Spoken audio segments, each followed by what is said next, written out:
Auton Libre, un espacio para promover las libertades básicas y los derechos de los seres humanos. Auton Libre, conducido desde Cuba por el doctor Oscar Elías Vicente. Buenas, les habla el doctor Oscar Elías Vicente desde Cuba, en el programa Auton Libre, a través de las ondas de la emisora Radio Martín.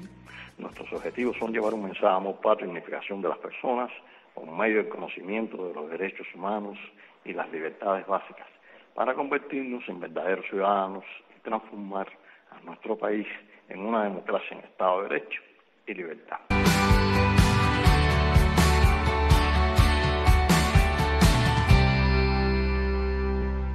Pasamos a la sesión de resistencia activa no violenta, basado en el libro de la dictadura de la democracia en Chad, titulado La perseverancia en la justicia, asegurar la libertad. Y todos los seres humanos nacemos libres,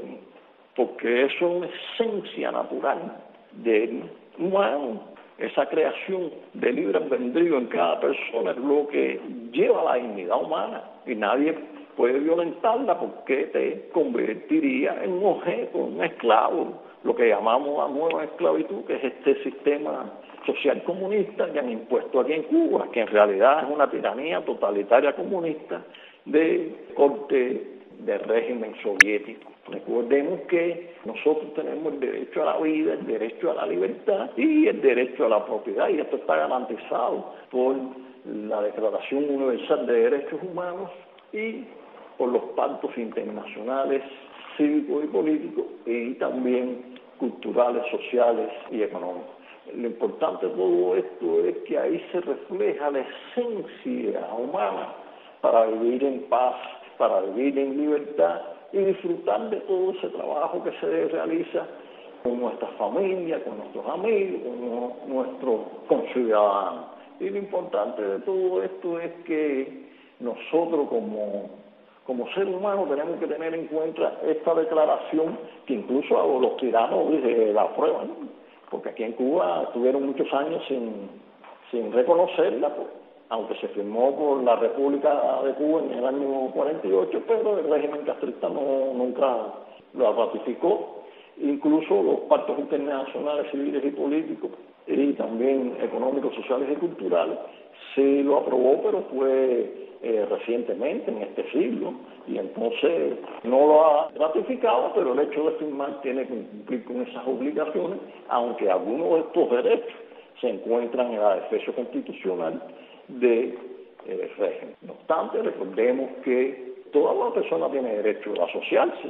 y toda persona tiene derecho a ser un sindicato, toda persona tiene derecho a hablar y dar sus opiniones, incluso de educar a sus hijos como creen más conveniente, y todo esto no solo está registrado en la Declaración Universal de Derechos Humanos y estos pactos internacionales que le hablé, sino también en la Carta de Derechos de la Constitución de 1940, que recuerden que fue violentada y quitada la fuerza en los derechos, y por eso nosotros nos basamos en estos documentos para exigir nuestros derechos, que ya estaban establecidos en la República de Cuba. Y que bueno, y todo ser humano, aunque no esté en una constitución, todo ser humano tienen estos derechos. Por eso le quiero leer de la Declaración Universal estos, para afianzar este conocimiento que usted, esa Declaración de Derechos Humanos y los pactos internacionales, se le entregue a su compañero de vecino, del trabajo, a la persona que usted desee, porque eso es un derecho que tenemos, de que todos conozcan esta Declaración Universal de Derechos Humanos. Y ejemplo, en el artículo 20 nos dice: toda persona tiene derecho a la libertad de reunión y de asociación pacífica. Nadie podrá ser obligado a pertenecer a una asociación. Y esto no reafirma que nadie nos puede obligar a pertenecer a ninguna asociación, ni menos asociaciones tiránicas, a organizaciones en masa que ahora quieren encubrir que son sociedad civil o ONG. Y todo eso es falso. Y también uno de los artículos importantes es con respecto a la educación y a la sindicalización. Ejemplo, en la sindicación, en el artículo 23.3, 4, nos dice que toda persona tiene derecho a fundar sindicatos y a sindicalizarse para la defensa de sus intereses. Y también con respecto a que la ley de educación en 26.3 nos dice los padres tendrán derecho preferente a escoger el tipo de educación que habrá de darse a sus hijos. Y como verán, no estamos haciendo nada que vaya en contra de la moralidad de la sociedad, ni que vaya en contra de la justicia. Al revés, restablecer estos derechos nos permite a nosotros vivir una vida digna en libertad. Y por eso quiero recordarle que nosotros tenemos la capacidad de liberarnos, porque llevamos dentro de nosotros todo este simiente que hemos hablado de derechos que son básicos. Por eso decimos los derechos humanos fundamentales o básicos, porque no se le puede violar y usted tiene esa fuente dentro de usted como humano para luchar y recuperarlo. Y si una persona es un fuerte baluarte, una luz, una roca para iluminar a todo aquello que está en la oscuridad, pero si nos unimos todas esas pequeñas luces en el mismo objetivo de liberación de Cuba, sin contar con nadie que esté en el poder y que quiera seguir manteniendo la tiranía disfrazada de democracia, ni nadie que esté en el extranjero que nos quiera imponer este tipo de situación. Claro, toda solidaridad, sea de cubanos que estén en el extranjero o de otras personas y gobiernos, es bienvenida cuando es para asegurar el Estado de Derecho convincente en Cuba, garantizar esa libertad inalienable para todos los cubanos. Ahora, si es para evolucionar con la tiranía, va a haber mucha gente que no lo va a permitir, porque no vamos a permitir de nuevo que aquí surja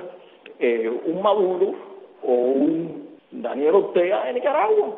que se han burlado de la comunidad internacional y han asesinado hasta